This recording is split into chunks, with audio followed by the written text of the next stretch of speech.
नमस्कार, मैं प्रिया। आप देख रहे हैं लोकल 7 न्यूज़। मैं हूं आपके साथ प्रिया। आज आपके लिए लेके आए हैं आपके इलाके की बड़ी खबरें, एक्सक्लूसिव ग्राउंड रिपोर्ट्स और वो बड़ी खबरें जो आपके लिए जानना बेहद जरूरी है। तो आइए नजर डालते हैं आज की इस खास खबर पर। हमारे साथ खास बातचीत करने के लिए उत्तराखंड से राज्यसभा सांसद नरेश बंसल जी हैं।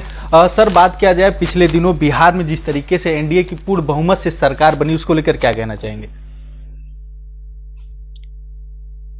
जितना एसआईआर को लेकर के विपक्ष हंगामा कर रहा था, जनता ने उनकी सभी आशंकाओं को धूल धूसरित कर दिया है।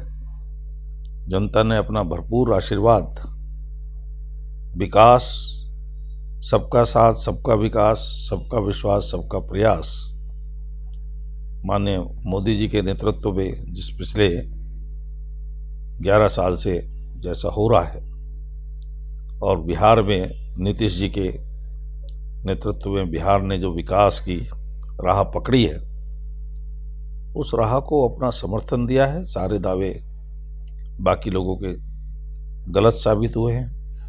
ये बिहार की लोकतंत्र प्रेमी जनता की जीत है। मैं बिहार के मतदाताओं को बहुत बहुत धन्यवाद देता हूं कि उन्होंने बिहार को जंगल राज में जाने से बचा लिया। अब क्या लग रहा है कि बंगाल में इसी तरीके से रणनीति से बंगाल भी जीता जाएगा एनडीए का? देवभूमि उत्तराखंड से गंगा निकलती है और गंगा सबको जीवन और मोक्ष दोनों देती हुई उत्तराखंड से उत्तर प्रदेश, उत्तर प्रदेश से बिहार और बिहार के बाद बंगाल जाती। तो उत्तराखंड भारतीय जनता पार्टी का है, उत्तर प्रदेश भारतीय जनता पार्टी का है, बिहार एनडीए का है, तो बंगाल में भी यही होगा। 27 में उत्तराखंड में भी चुनाव है। उत्तराखंड में और किसी की कोई वैकेंसी नहीं है। जितनी तेज गति से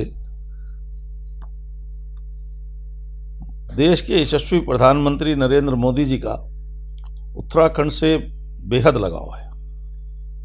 पिछले 4 वर्षों में 16 बार वो उत्तराखंड गए और हर बार उन्होंने उत्तराखंड को सौगात दी है। इस समय 2 लाख करोड़ रुपए से ऊपर की योजनाएं उत्तराखंड में चल रही है।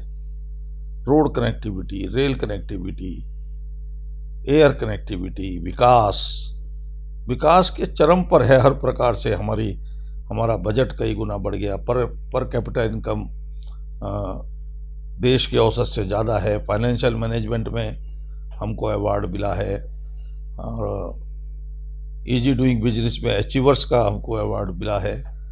नीति आयोग के एसडीजी गोल्स में हम देश में प्रथम स्थान पर आए हैं।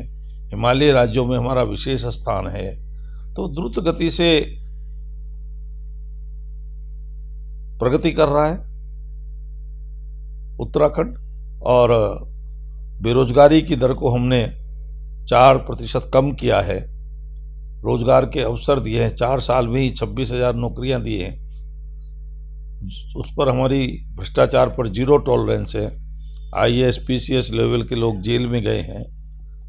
देश में हमने समान नागरिक संहिता बना करके, नकल विरोधी कानून बना करके और भ्रष्टाचार पर 0 टॉलरेंस करके, इसी प्रकार से दंगा विरोधी कानून बना करके, धर्म परिवर्तन के लिए सख्त कानून बना करके देश के सामने एक मिसाल रखी है। देश के अन्य राज्य भी उसको अपनाने की कोशिश कर रहे हैं। तो इसलिए 2027 में पुष्कर सिंह धामी के नेतृत्व में और माननीय मोदी जी के मार्गदर्शन में उत्तराखंड आज से ज़्यादा सीटें लेकर के हैट्रिक लगाएगा।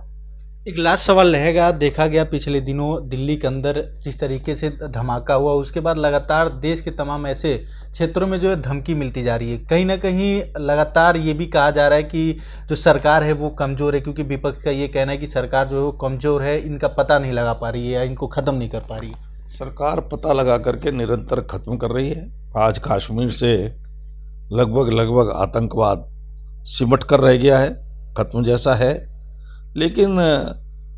आतंकवाद, मुझे लगता है कि आतंकवाद और नक्सलवाद अपनी अंतिम सांसें गिन रहा है, और जिस प्रकार बुझता हुआ दीपक अंत में सारी शक्ति लगा करके तो कुछ ज्योति दिखाई देती है उसमें, तो आतंकवाद भी ऐसे समाप्ति पर है और अपने अस्तित्व के लिए वो संघर्ष कर रहे हैं, ये ठीक है, और उसके कारण थोड़ी बहुत घटनाएं भी हो रही हैं, किंतु आतंकवाद निश्चित रूप से समाप्त होगा। बहुत बहुत धन्यवाद हमसे बातचीत करने के लिए। साफ तौर पे बिहार में जिस तरीके से एनडीए की पूर्ण बहुमत आई, उसी प्रकार से नरेश बंसल जी का साफ तौर पे कहना है कि बंगाल में भी हम, जैसे गंगा जी जो है उत्तराखंड, उत्तर प्रदेश और बिहार होते हुए बंगाल जाती हैं, उसी प्रकार से एनडीए की भी जीत होगी। Avneesh Tiwari, local 7 news, Delhi. तो ये थी आज की अहम खबर, वो हर अहम जानकारी जिसे जानना आपके लिए बेहद जरूरी था। अगर आपके पास है कोई खबर, मुद्दा या सुझाव, तो आप हमें जरूर बताएं। हमें फॉलो करें सोशल मीडिया पर और देखते रहिए लोकल 7 न्यूज़, क्योंकि खबर वही जो आपके करीब हो। मैं प्रिया आपसे लेती हुई इजाजत, नमस्कार।